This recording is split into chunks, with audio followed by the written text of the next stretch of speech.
Hello guys, and welcome to what is my 8th monthly ownership update video on my Astra GTC. So I've got 119,265 kilometers on the car so far. Recently I just got it serviced at 118,000 kilometers. The day before I got serviced, I got 2 new front tires put on because the original ones were worn down by quite a bit. And then the day after the service, I got a new battery put on the car because when I got the service, I was told that the existing battery in the car was very low and it actually had failed a test that the mechanic had done on it. So I got a brand new battery put in. When the battery was switched over, some of the electronics in this car slightly, resetted themselves. For example, my front windows are fully automatic, but the day I got the new battery put in, you had to keep your finger on the button down the whole time to wind them up and down. And then the day after, they just went back to normal, being fully automatic. Weirdly though, my radio stations were fine. I was expecting them to be completely reset and I'd have to tune them in all again, which I would hate to do in this car because it's a bit of a nuisance tuning in the stations on the radio in this particular car, but thankfully they all stayed the same. So other than that, the car is running absolutely perfect as usual. I never seem to have any problems with this thing whatsoever, so it's doing just fine. I'm going to start one of my modifications on this car. I'm actually going to post a little photo here of what I'm talking about, but for this Astra and also the Opel Corsa D, which was the previous Opel Corsa, you can get a VXR or OPC style bezel that goes around the exterior indicator trim. If you guys have ever seen an OPC Astra or an SRI Astra, high-spec SRI Astra, the same as mine, you might have seen this little bezel that just sits on the indicators. It looks quite nice. I was down at Heron Auto today looking about ordering one. I'm waiting to get a phone call back to see if they can get one in for me. If not, I can order it online myself. It'll cost about €50. The only thing is I might need to get the dealership to install it because even though I know how to take out the indicators in this car, they're very stiff, so they are just the mountings are very stiff, so I thought it'd just be best for I to get them at the dealership to do it for me. They do look quite nice, and they just really add to the overall styling of the car, because I saw one of these Astros driving around the other day, had a full SRI body kit on it, and I had the little bezel, and it just finishes off the profile of the car very well. Obviously I did talk once about getting LED taillights for this car. Still going to do that. Just need to wait another while until the time is right for me to buy them. So people have been asking me what are modifications I like to do. I suppose new set of alloy wheels would look nice as well. I mean, obviously there's nothing wrong with the wheels on this car, but just new ones would be nice. Tinted rear windows, maybe a full SRI body kit, which will actually just consist of lips that clip onto the existing bumpers and side skirts of the car and the rear spoiler. But as far as the Astra goes, that's pretty much everything I have to say on it. No complaints with the car. It's, as I was saying, going absolutely perfect. So on to some automotive news. Recently I've seen a few brand new Audi TTs driving around. Now when I first saw photos of the new TT and the R8 actually, I wasn't really sure about the styling. I'm not a big fan of Audi styling these days. I think they make the front of their cars look very square. I mean, the last Audi TT I thought had beautiful curved lines. I thought it was a really nice looking car, but the new one, I don't know, I think there's just too many angles on it, it's a bit, I don't know, it's just not really for me, so it isn't. It's the same story really with the Audi R8, it just looks like a bigger Audi TT. There's not a whole lot to say about it. I mean, I suppose it looks nice, but again, like the TT, I prefer the previous Audi R8 because it just had a much nicer look about it, nicer curves and lines on it, but obviously that's my personal opinion. With the new Audi R8, it's going to be pretty much the same engine layout as the last one. You can have it with a V8 or a V10, which is derived from Lamborghini. It's the same V10 that they use in the Lamborghini Huracan. Speaking of Lamborghini, for the past, I think it was a couple of years now, we've been hearing reports that Lamborghini are going to do their own SUV, and they released a lovely red concept SUV called the Urus. Well, now recently Lamborghini have confirmed that they are actually going to put the Urus into production. We could probably see it on the roads by 2018, something along those lines. The Urus actually looks really, really good, so it does, much to my surprise, because I didn't really think Lamborghini would, design a nice SUV, considering they've been doing supercars and, well, tractors really their whole life. But from the rear, I think the Urus looks fantastic. It's lovely. It has the same kind of LED taillight design as the Aventador. The front looks okay. I'm not very fussed about the front headlights. They do look kind of small, but in saying that, it doesn't look too bad at all. It looks really quite nice.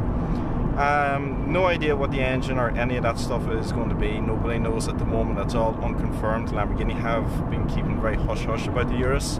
Although I suppose if you were to do some guesswork, Volkswagen Motor Group does own Lamborghini and Audi these days. So in my opinion, now this is only guesswork, maybe the Urus could be based on the same platform as the Audi Q7. Could have the same chassis engine-wise, I don't know what Lamborghini are going to do. Are they going to have a big, V10 or V12 petrol engine in it, or are they going to make the Urus an economy car and maybe offer it with a diesel engine? In which case, they could put in, the 3-liter V6 or the V8 diesel that you can get on the Audi Q7. I have no idea what Lamborghini are going to do with the Urus, but it should be very, very interesting to see how they approach it and what kind of SUV they're going to make it into. So in other car news, Toyota are bringing out the new Avensis. I was told by Kailash Toyota, by one of the salesmen there a little over a week ago, that within 2 weeks they were going to have it. So hopefully next month you should see an Avensis review popping up by me. For some strange reason though, I've never actually reviewed the current/outgoing Avensis, but I'm going to do my best to try and implement that into the video, so therefore we can get like maybe a comparison between the two cars. The new Avensis looks quite nice. It's really kind of like a bigger version really of our Corolla Saloon. From what I've heard, you're going to be able to get it with a 2-liter diesel engine, but they're also now adding a 1.6-liter diesel engine from BMW into the lineup. I'm not entirely sure why, because I don't think anyone's going to buy it. 2-liter diesel will be more than enough, so Will has plenty of power. It's going to be very economical, and most people in this country, when they buy diesel, saloon cars, they tend to go for 2 liters anyway. It's the most popular choice. Toyota are also updating the Auris. Now it's just kind of a facelift, not a massive change, but also with this facelift they're also adding it to Scion, who, as you may know, is like an American division of Toyota basically. And I'm trying to remember what they call it, or what they're going to call it. I think they're calling it the Scion IM. I think that is what it's called. So basically when they get it as a Scion, it's going to have the exact same updates on it as our Auris. So I think that's most of the Toyota news out of the way. I have actually read one thing recently about the GT86, the Scion FRS and the Subaru BRZ again. Seems like nearly every week there's some news, and it's usually bad news related to them cars. So Toyota are updating the GT86 and the BRZ and the FRS. Of course, all three of them are getting the exact same updates for 2017. It's going to be a minor facelift. I think most to the front of the car. I think they're updating the interior a little bit. But everybody, of course, was hoping, oh great, they're finally going to bump up the power. And they have, from 198 horsepower now to what I've heard is 208 horsepower. It's an increase, but I still think Toyota, you could easily bump it up to 220 and no problem whatsoever. I may rant about this nearly every time I talk about the GT86, but I just cannot get my head around why they refuse to do any kind of proper engine upgrades with that car. I mean, all you need to do is take the engine from the Impreza WRX, put it in there, and that's it. That's perfect. It'll be a very powerful car. Because it's smaller and lighter than an Impreza, it'll be, every bit as fast, if not a little faster. But I don't know. I'm not going to continue ranting about it anyway. What I will talk about though, and I think this is probably my final piece of news for today, is Opel are bringing out the new Astra next year. I've seen leaked photos of it, and I'm going to be writing up an article very soon when I get more information on it. From what I have read, you're going to be able to get now with a turbocharged 1-liter 3-cylinder, a 1.4 turbo, and then there is 2 diesels, I think a 2-liter and a 1.6, if my memory serves me correct. I've seen the images, and the new Astra actually looks really, really nice. The rear of it has been completely redesigned. It's got narrower taillights. They actually kind of slightly remind me of an Alfa Romeo, really. I think at the back it has a bit of an Alfa look about it, just the shape of the taillights, but that's just my opinion. Looks quite nice in the front as well. They're giving it these fancy new LED headlights too, so it's a really nice looking car. Haven't seen any interior photos of it, but I'm sure it's going to be very nice. I've also heard rumors that Opel are bringing out a new Insignia. So the current Insignia we have is actually supposed to be a facelift of the current generation. So there's meant to be a new Insignia coming out now that we can look forward to. So for now, I think that is most of the news I have. I suppose there's one or two other things. For those of you who watch my channel on a regular basis, you will have seen some of the uploads I've done recently. About 3 weeks ago, I was in Letterkenny, and there was a drifting contest, or as we would call it, in this country, diffing. That's just our kind of term on it. It's got well over 1,000 views anyway. You guys should check that out. There's Toyota Altezas, Lexus, Mercedes, old Opel Omegas. They're all just kind of beat up, how do you say, stager cars that people took onto the go-karting track, and we're just drifting around for hours. It was fun to watch. I think there was a few Corolla E86 twin cams as well. Recently I also done a review of a 1989 BMW 325i, a lovely car, belonged to a local fella I know. He has also recently bought a Mitsubishi Evo 7 and a yellow Lotus Elisa's just passing me. That was actually a Nick Siege. Sorry, I got distracted there.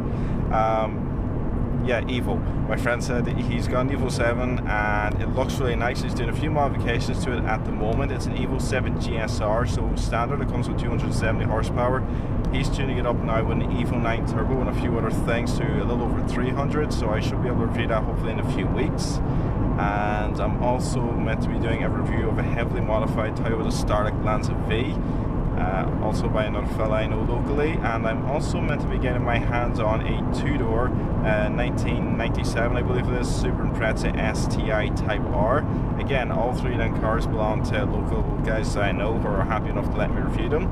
So those are just some of the cars I've got coming up, as well as dealership cars. I'm also looking for the new Mercedes C-Class as well, and just whatever else comes along the way. I'm actually trying to find a BMW 4 Series as well, and then coming into next year then the Ford Mustang. So a lot of nice cars lined up for the next couple of months anyway. So yeah, a lot to look forward to, and whatever else I can get in between. So yeah, that is pretty much the end of this video right now. So keep watching, stay tuned, plenty more reviews to come. I think my next video upload is going to be of the Toyota Corolla T-Sport. Just yesterday actually, I uploaded the review of a modified Seat Leon. So thanks for watching guys, see you next time.